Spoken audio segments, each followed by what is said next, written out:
জয় গুরু।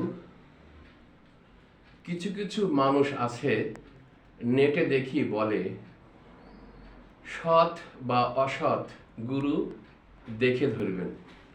আপনারা বলেন তো, গুরু কখনো অসৎ হয়? কথায় আছে এক কৃষ্ণ জগৎময়। আরেকটি কথা আছে যে মা, সে যত খারাপই হোক সে কিন্তু মা। মা কখনো সৎ অসৎ হয় না, গুরুদেব কখনো সৎ অসৎ হয় না। তাই এই ধরনের কথাগুলো যারা বলেন তারা কখনোই বলবেন না। গুরু ধরো জেনে আর পাতলা মারো টেনে, কথায় আছে।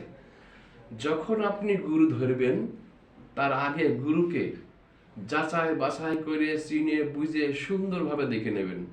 তারপরে যদি গুরু ধরার পরে আপনি গুরুর ভুল ধরেন, তাহলে আপনি নিঘাত নরক। ধন্যবাদ সবাইকে।